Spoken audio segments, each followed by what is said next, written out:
Hello everyone, peace of Christ to all. In this video we will talk about women's rights in Islam. We always hear Muslims speaking about Islam is the only religion who give the women their rights.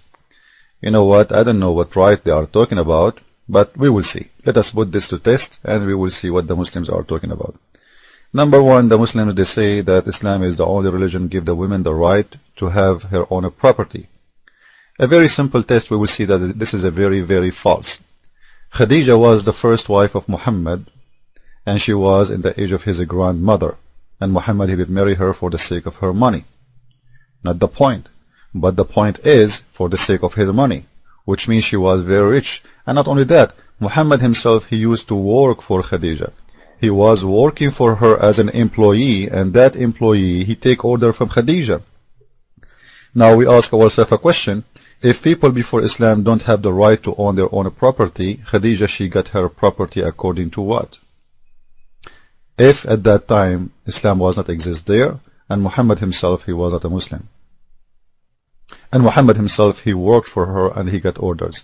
So this is very false. And not to mention that all nations before Islam, they used to have their own, they have a queens even, who the queens at that time, they own the country, not only some gold in their hands.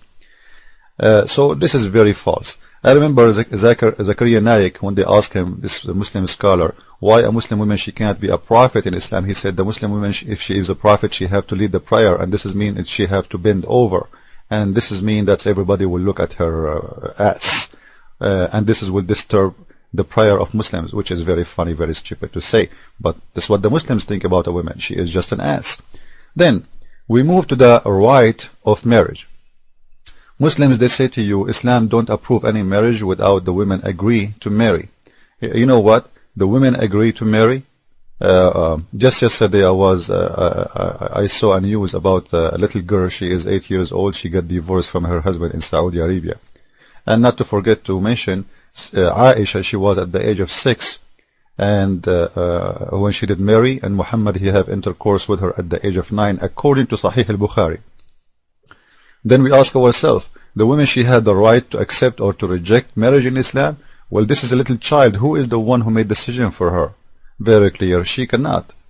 Actually, if you read the hadith about Aisha, she was playing with the kids when they came to her and they said, you know what, we have a husband for you, his name is Muhammad, he did marry you, and they wash her face and they show her to the Prophet.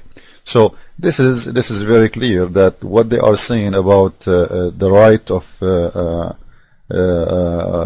marriage, like to reject or to accept, this is a big fat lie. Because how a child at the age of 6 will make a decision? Who made decision? Actually, if you read the hadith, you will see that Muhammad, he forced the father of Aisha. He said to him, Abu Bakr, he said to Muhammad, I am your brother. Muhammad, he said, you are my brother in religion only, and she is mine. She is lawful to me. Which means he forced him to accept. Then we move.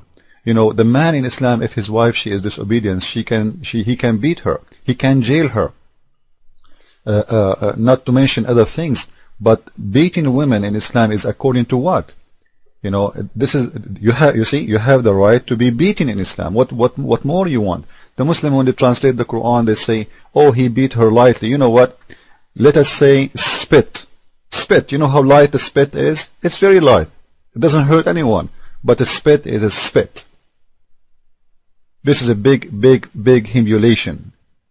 Who gave you the right to do such a thing? But the fact the Quran speak about beating, there is no light beating. Light beating in Islam mean you don't break her bones. Actually, there's a scholar, you can go and see his website and the BBC actually news. He made a book about how to beat a woman, Muslim women live in the West without leaving remarks. Because he can leave remarks, but not in Europe, so she cannot call the police for him.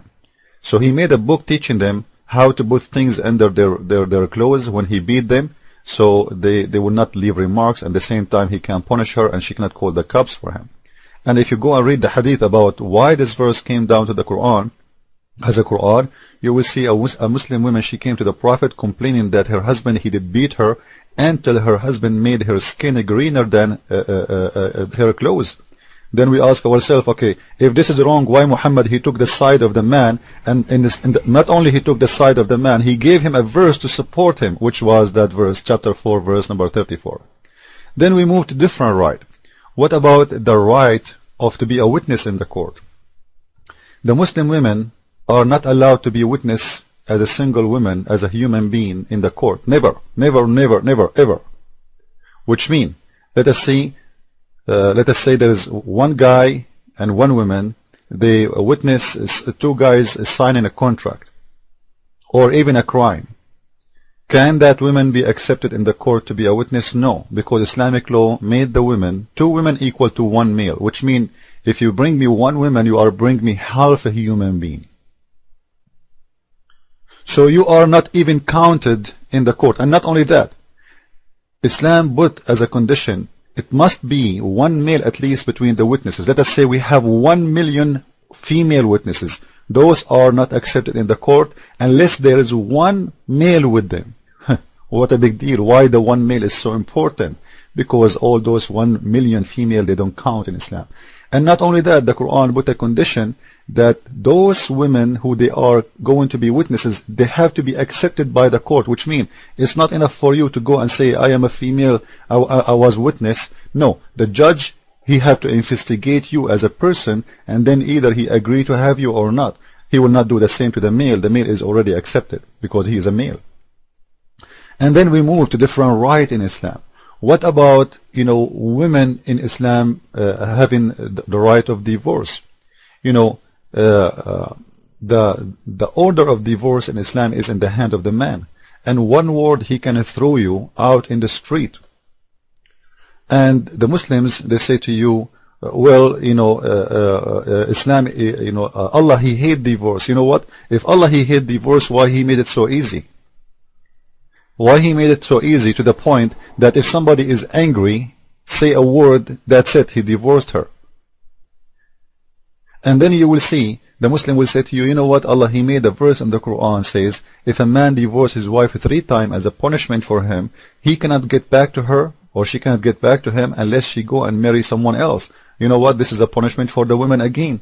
Because she, the woman, she have to go and sleep with a stranger, leaving her family and her kids, when she don't want to, just to get back to her family.